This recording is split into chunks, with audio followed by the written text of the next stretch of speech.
Falling off the wagon, nutrition's shadow side. I end up taking a cheat meal and that moves into a cheat day, cheat month. It's a downward spiral. This video is going to cover our identity and how that needs to change to support our nutrition and the cycle between nutrition and exercise. The connection between making good nutrition choices and sleep. The worst of all evils, sugar, and how that seeps into our nutrition. I'll talk about this idea of abstainer versus moderator. I'm an abstainer. And then, do we ever revolt against all this measurement in nutrition? Can we measure forever? Do we get sick of it? How does measurement fit in? All right, let's get going.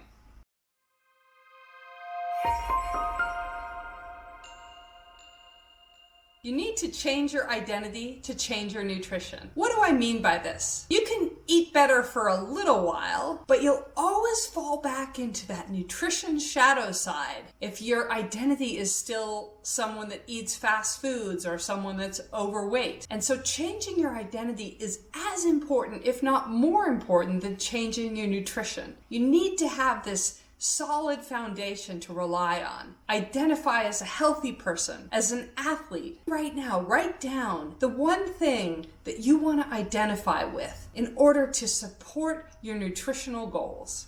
There's this cycle between nutrition and exercise. If I eat poorly, then I feel lethargic, and then I don't exercise. And then when I don't exercise, maybe I don't sleep as well, or I'm tired because there's not as much oxygen running through my veins. And so then I'll eat sugar in order to have energy, and then the cycle just goes down and down. How do we get out of it? How do we get out of this cycle where we keep feeling like we need energy from food, then we feel exhausted and don't feel like exercising, whereas best way to go is to get our energy from exercise, from movement, from all that blood flowing through our veins, and then have nutrition support that. That's where we want to get to.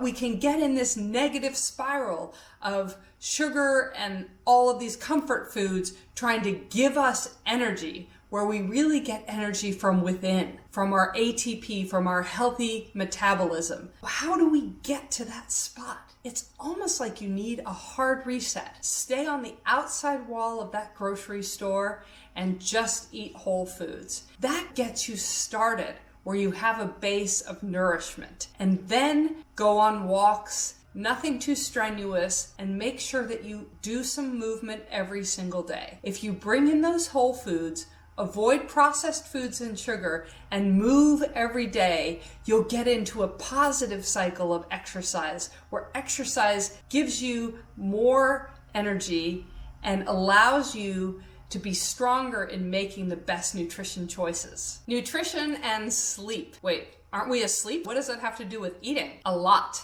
It has to do with how well you sleep, and therefore the better nutrition decisions that you're going to make the next day. If we drink alcohol, it feels like it's relaxing us, but it leads to less deep sleep. If we eat a lot of sugar, caffeine, etc. in the evening, again, we're nervous and hyped up, less deep sleep. You want to get really good sleep so that you can wake up the next morning and be able to make the right choices for your nutrition, as well as just for your overall health. How do we get there? Of course, I'm going to say whole foods. That is a no-brainer. Eating whole foods throughout your day really supports you for healthy sleep. And removing fast foods, processed foods, and sugar from your diet can help you tremendously. Give it a try. And finally, stop eating 3 hours before you go to sleep so that you're digesting during the day. And when you're sleeping, you're really able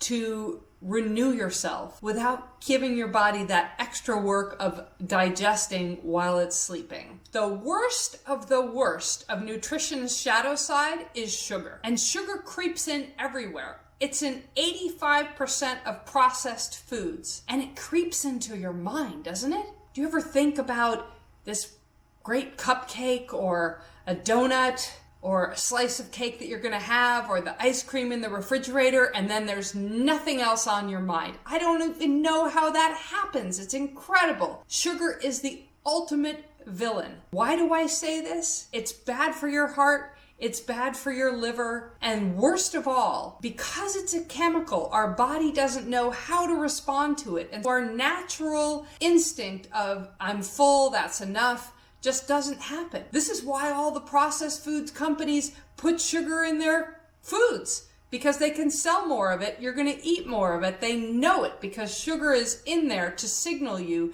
that you're not full yet. Sugar is everywhere. It's in ketchup. It's in blue cheese dressing. It's places you would never think of. And so it's hard to get rid of it. And the shadow side of sugar is that when you eat a little bit of it, you want a little bit more, and then a little bit more, and a little bit more. And then pretty soon you're eating levels of sugar that are bad for your heart, and bad for inflammation, and bad for your liver. So what do? Sugar seeps in everywhere. And it's not enough to just say, just eat whole foods. We all know that. Sugar is something where we have cravings and we don't have the requisite instincts within our body, the systems that say you're full, that's enough. We have to do something extra with sugar. The thing about cravings is that they last 10 to 15 minutes. When you have whole foods in your house and your plan is whole foods, but you're having this craving, maybe I just pop over to that grocery store, maybe I just go over and get that dessert. If you're having these cravings, fill it with something else. i.e. go on a 10-minute walk, call up a friend, have a nice conversation. I don't recommend filling that 10 to 15 minutes with television. There's just too much drama and too many food ads to really distract you. So go on that walk, call up a friend, connect with someone, get out in the sun, appreciate nature, and while you're doing that, think of something else while you let that craving pass. And know that every single time you let a craving pass, you have triumphed. And so each time, tell yourself that's awesome, and you're awesome. If you're enjoying this video so far, which I really hope you are, feel free to subscribe below for more videos about your health, well-being, and self-care. Abstainer versus moderator and the shadow side of nutrition. This is the definition of falling off the wagon. It's that we're all or nothing. Moderators are amazing. The fact that some of my friends can eat 1 square of chocolate and that's it, hats off to them. But I'm not there. And what do we do if we are an abstainer? What do we do if we're all or nothing? It serves us in some parts of life. We go for it. We reach our goals. But in other parts of life, in nutrition, when you're an abstainer, when you're all or nothing, we can't do all because you can't just eat everything, and you can't do nothing because we need nutrition to survive. What do we do when a cheat meal becomes a cheat day, becomes a cheat month, becomes a cheat year? How do we get on the right path on nutrition and still honor the fact that that's who we are? We're not going to become a moderator. The first step is identifying as a healthy person, knowing that you are making healthy choices. Find an identity that is true to who you are and stretch it a little bit into who you want to be. You can identify as someone that makes healthy choices and then wake up that day and make those healthy choices. The real shadow side of us abstainers is that sugar starts to seep into our diet. Sugar is everywhere, and then all of a sudden it's seeped in. So stick with those whole foods, because nobody could have added sugar to an artichoke. We're boiling the artichoke, it came out of the land. So stick to healthy foods, and then us abstainers, us all or nothings, we're still going to have those cravings. We're going to have cravings for sugar. We need a plan. The plan that I recommend is to go for a walk, connect with someone, do things that give you joy, that give you the feeling that your body's telling you you're gonna get when you eat that sugar, as long as you're not thinking about the craving while you're doing the activity. Most cravings pass in 10 to 15 minutes. So if you can go for a 10 to 15 minute walk, 10 to 15 minutes talking to a friend, and I would avoid something like 10 to 15 minutes of TV because there's too many food advertisements there for us abstainers. If you can do something different and get your mind off it for 10 to 15 minutes, let that pass. And then every time that you let a craving pass and made a good food choice, be another stepping stone to build your identity as someone that makes healthy choices. The measurement revolt. I don't know about you, I get tired of measuring everything. And yet I know that that's the thing that leads me to success. It's been shown for diets, for work achievement, etc. What you measure, you're able to achieve, and what you don't measure, much harder to achieve. How does this work in nutrition? Some people may say, I want to go on a low-carb diet, and they may think they're low-carb. It's necessary to write everything down in order to know if you're actually doing what you intended to do, and then measure what the output is. But for how long? And if we measure everything, we could spend half our day writing everything down. So what's the solution? What I recommend is 7 to 10 days of writing absolutely everything down if you're switching to a different nutrition plan. Write down all of your inputs, i.e., everything that you eat and your macronutrients, which is like carbohydrate, fat, protein. So you really understand what the inputs are. And then measure your blood glucose, measure your weight, measure in any way that is a desired outcome for you so that you can see the relationship